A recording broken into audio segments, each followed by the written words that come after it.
विश्व तंबाकू दिवस के अवसर पर जिला पुरुष चिकित्सालय एमसीएच विंग ओयल में एक जागरूकता गोष्ठी का आयोजन किया गया, जिसमें बतौर अतिथि सीएमओ डॉक्टर संतोष गुप्ता ने शिरकत की।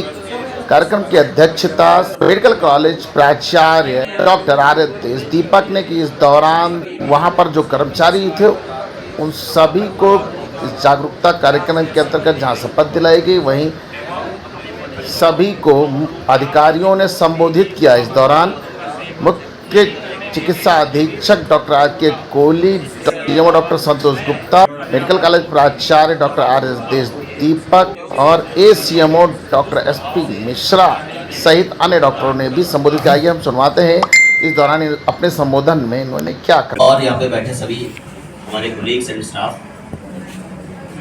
आज का दिन 31 मई का, जो कि हम लोग रेगुलर मनाया जा रहा है, रेगुलर मनाते हैं विश्व तंबाकू निषेध दिवस के संबंध में।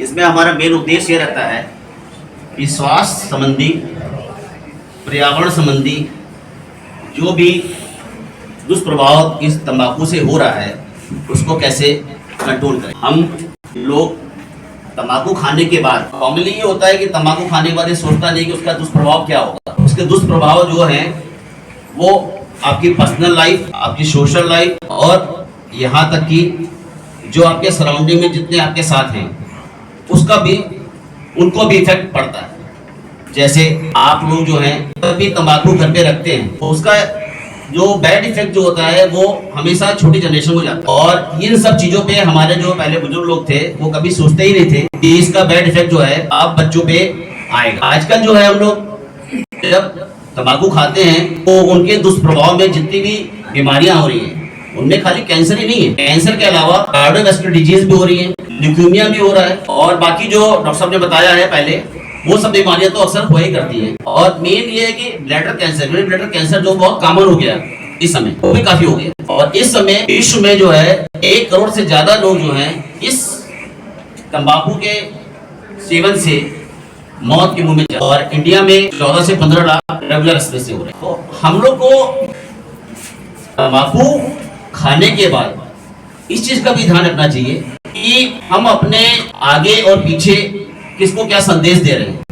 तंबाकू निषेध दिवस 31 मई 2024 के अवसर पर जिला पुरुष चिकित्सालय लखीमपुर खीरी में आयोजित इस संगोष्ठी में यहाँ उपस्थित चिकित्सकों ने, मैट्रन ने, सीएमएस ने और अन्य वक्ताओं ने अपने बहुमूल्य विचार रखे हैं। आप सभी जानते हैं कि तंबाकू 2 तरह से इस्तेमाल हो सकता है, एक जो कि नॉन स्मोकिंग वाला तरीका है और दूसरा स्मोकिंग। दोनों ही तरह के अपने भयंकर दुष्परिणाम हैं, और वो दुष्परिणाम जो लोकल चूंकि ये इरिटेंट होता है तो कैंसर तक जाते हैं। स्मोकिंग जो करते हैं उसमें लंग कैंसर के इंसिडेंस बढ़ते हैं, यूरिनरी ब्लैडर कैंसर होता है, ल्यूकेमिया होता है, स्क्वेमस सेल कार्सिनोमा होता है ओरल कैविटी में, म्यूकस फाइब्रोसिस जो कि प्री कैंसरस सिचुएशन है ये होता है। और इसके अलावा क्योंकि शरीर की प्रतिरोधक क्षमता यानी कि इम्यूनिटी कम हो जाती है तो इसलिए और भी बहुत से दूरगामी परिणाम होते हैं, यहाँ तक कि ट्यूबरक्लोसिस का भी बड़ा स्ट्रॉन्ग एसोसिएशन देखा गया। अब इसको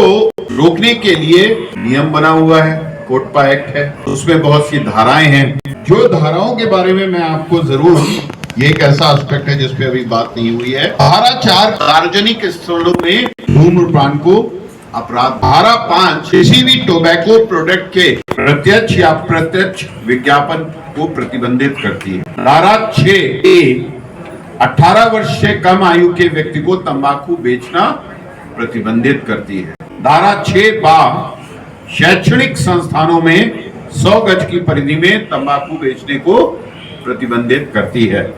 और धारा 7 सभी तंबाकू उत्पादों पर पिक्टोरियल वार्निंग लगाने के लिए निर्देशित करती है, और इनमें से किसी भी धारा का उल्लंघन होने पर धारा 21 और 24 के अंतर्गत 200 रुपए तक का जुर्माना लगाया जा सकता है। इन सभी नियमों को बहुत इफेक्टिव तरीके से इन्फोर्स किए जाने की आवश्यकता है, जिसके लिए जनपद में संबंधित विभागों को भी जिलाधिकारी महोदय की तरफ से दिशा निर्देश दिए गए।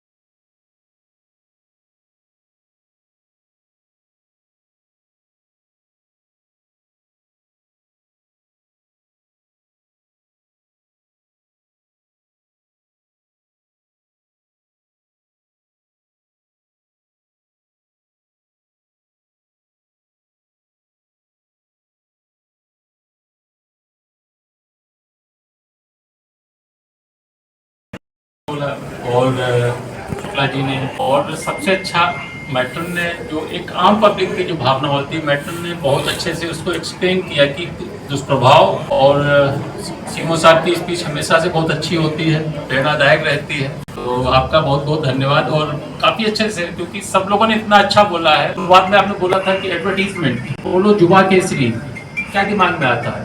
इतना ज़्यादा इम्पैक्ट कर दिया गया है एडवर्टीजमेंट ने कि युवा केसरी 2 रुपये में कहीं केसर मिलता है, और एडवर्टीजमेंट में आप देखें भर भर के वो उड़े हुए हैं, वो कैटरीना कैफ भी आ जाती है उसमें, पता नहीं क्या क्या बनाया हुआ है। एक्चुअल में एडवर्टीजमेंट बैन होने चाहिए, फैक्ट्रीज नहीं बैन होनी चाहिए। ये उसको कहलाता है सरोगेट विज्ञापन।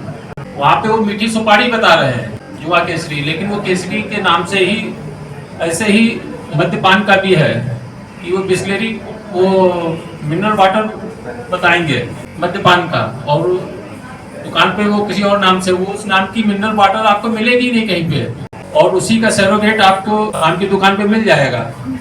तो एक्चुअल में एडवर्टीजमेंट बैन होना चाहिए, सरोगेट एडवर्टीजमेंट भी बंद हो जाए साथ साथ। सबका धन्यवाद देता हूँ, आप सब लोगों ने इसमें आए, और सीमो साहब का विशेष धन्यवाद। इसकी इस ड्राइव को, मुहिम को पूरे जनपद में लेके जाएं, और स्पेशली गांव देहात में ज़्यादा बड़ी समस्या गांव देहात में है। पहले के मुकाबले में जब हम लोग छोटे थे उस जमाने में देखते थे बड़ा फैशन था सिगरेट का और सिगार का, लेकिन अब मैं देखता हूं कि सारा कुछ खत्म हो गया है, और सिगरेट पे काफ़ी कम हुआ है शहरों में, स्पेशली मैंने देखा है। लेकिन गांव देहात में अभी भी वो बीड़ी चल रही है, क्योंकि वो सस्ती है, और गांव देहात में बड़े खेती किसानी कर रहा है तो उसको थक गया, पसीना बहा के 2 मिनट आराम कर ले तो वो बीड़ी निकाल लेता है, और वही उसके बच्चे देख रहे हैं। तो गांव में ज़्यादा इसकी आवश्यकता है, इस मुहिम की। धन्यवाद।